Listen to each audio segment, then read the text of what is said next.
is Valley News Live at 4. As to the fifth count of the information, Gage Grosskreutz, we the jury find the defendant, Kyle H. Rittenhouse, not guilty. Breaking news today on a high-profile murder trial. After 4 days of deliberation, Kyle Rittenhouse was found not guilty today on all 5 felonies against him in Kenosha, Wisconsin, for the deaths of 2 men and wounding another during a night of violent protest back in August of 2020. As Michael George explains, jurors ultimately had to decide whether the case against the arms out-of-state teenager boiled down to self-defense or vigilantism. The jury find the defendant, Kyle H. Rittenhouse. Kyle Rittenhouse started to shake, cry, and then fell to the floor as the jury finished reading its verdict. Not guilty on all charges. The 18-year-old was acquitted of 5 felony charges in the shooting deaths of Joseph Rosenbaum and Anthony Huber, and for wounding a third man, Gage Grosskreutz. He has to get on with his life the best he can. I think eventually some anonymity will come back to it. Outside the courthouse, there are about 50 protesters, and the moment the verdict was read, there were cheers from those in the crowd who support Kyle Rittenhouse. Even some passing cars were honking their horns. But among those here who believe Rittenhouse should be convicted, there was silence. Some told us this was not the outcome they wanted, but it is one they expected. It shows that we can be gunned down in the street and there are no consequences. What are your thoughts on the verdict? I'm happy. I think he's not guilty. Many continue to debate the verdict, passionately but peacefully. If you had to fight for your life and defend yourself, absolutely. And I would defend you in that right. You can defend me all you want. I'll never get out if I did the same thing he did. The shootings took place during a night of protests over police violence against black people in the summer of 2020. Rittenhouse arrived at the protest with an AR-style semi-automatic rifle and told jurors he was there to help. I didn't do anything wrong. I defended myself. He said he killed 2 people. How do you admit it? How do you acknowledge it? And there are no consequences. The jury had deliberated for about 3.5 days before acquitting the 18-year-old. Michael George, CBS News, Kenosha, Wisconsin. President Biden says he stands by what the jury in the Rittenhouse case concluded. The Rittenhouse family spokesman said outside the courthouse that Rittenhouse plans to study nursing in college. Hutch joins us now with a first look at your Friday night weather planner. Hutch. Stacey, thanks so much. Hello, everyone. As we close out our work week, we're pretty quiet weather, and some of us did get a chance to view that partial lunar eclipse last night. Thanks, Lisa, for sharing this. This is from the Stephen area up there in Marshall County, Minnesota. A few clouds kind of really limited that peak time, though, at around 3 o'clock, at least here in the FM area, as I was trying to see it and taking a look at our current conditions. We do have some high clouds out there, but temperatures are awesome. There's a look at the satellite. The radar is very quiet, so expect quiet conditions. And look at the greens here. 50s out in southwest portions of North Dakota, 40s through the southern valley is forecast, and we have 30s for our northern and eastern counties. Temperatures tonight are going to slowly fall. We're going to have a few clouds building into our area. Notice our wind is going to become a little more northwesterly, but very light overnight. That's going to play an impact in your weekend forecast. We have a cold front on the way. I'll have details on how that changes your weather here in a moment. Stacey. All right. Thanks so much, Hutch. New information for you now. Dilworth Fire Chief Mark Empting says the fire that tore through a shop in Dilworth yesterday morning happened because of an overworked extension cord. Emergency crews say the building was destroyed in the fire. We now know the name of the woman who died in a crash in Polk County. The Minnesota State Patrol says 21-year-old Hazel Bakaga was not wearing a seatbelt. Her passenger, Ayana White, was hurt but is expected to be okay. That crash happened around 2:30 Wednesday morning in Climax, Minnesota. Authorities say the 2 women were heading south on Highway 75 when the Chevrolet Equinox left the roadway and hit a culvert. New for you now at 4, the Hawley Police Department says they took a report today from a resident saying they got a suspicious email sent to their Gmail account. The alert appeared to be from PayPal, advising them of fraudulent activity.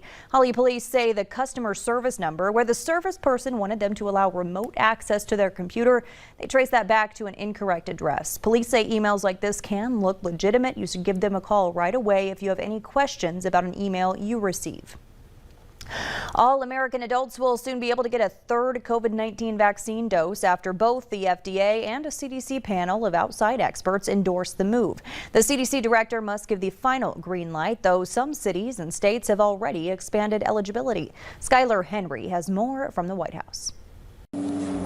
Just hours after the Food and Drug Administration expanded the Moderna and Pfizer booster shot eligibility to all adults, an outside CDC advisory panel also gave the green light. We have 11 yeses and 0 nos. The CDC must still sign off. The move would allow those 18 and older who've received the Moderna and Pfizer vaccine to mix and match shots from manufacturers, 6 months after their initial 2 vaccines. Health experts are warning of an uptick in infections going into the holiday season. Several cities and states, including California, have already expanded booster eligibility. It seems like we're going into a surge right now, so really wanting to have that additional protection for our whole family. Johnson & Johnson vaccine recipients over 18 have already been authorized to mix and match booster shots 2 months after their initial dose.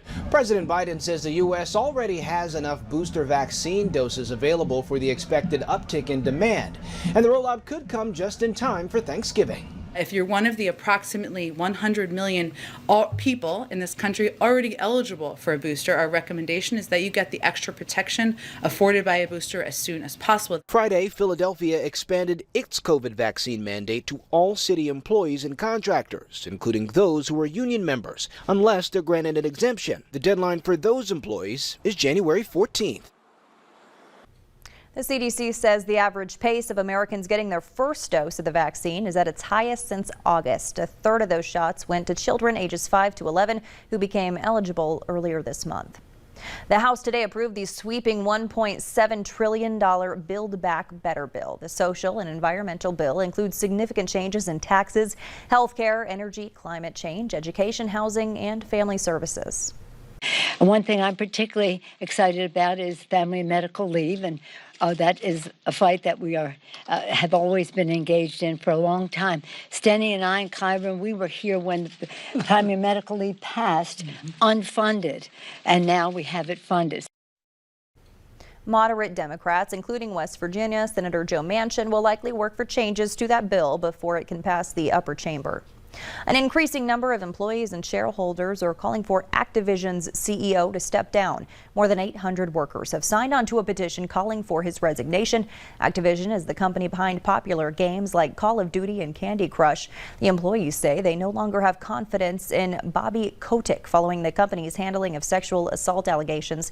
The company says it's committed to a safe environment for its employees. Nearly a dozen states have kicked off an investigation into the parent company of Instagram. The bipartisan group of state attorneys general want to know if Meta broke consumer protection laws and put young people at risk by courting kids to its platforms. Instagram's parent company pushed back, claiming the allegations are false. New and one-of-a-kind technology has made its way to North Dakota in an effort to better detect early lung cancer in patients. Essentia Health is the first hospital in the state to get the diagnostic robot, which is controlled by what looks like an Xbox controller, which helps doctors get to harder-to-reach areas and smaller nodules than ever before. Up to now, the limitation was primarily if the nodule is far enough and if the nodule is small enough, regular bronchoscopy was impossible to get there. Dr. Kremen says that robot has already been used on 5 patients and helped detect at least 1 early case of cancer. If you're wondering how to host your family this Thanksgiving surrounding the pandemic, we have some tips for you still to come right here on Valley News Live at 4. And our forecast, all important. What a lovely way to close out the work week. 40s south to near 50 in our western counties, a lot of 30s elsewhere. We have some changes to talk about this weekend, and we'll go through a chance of flakes for some as, well, it all begins by Saturday. Details are straight ahead.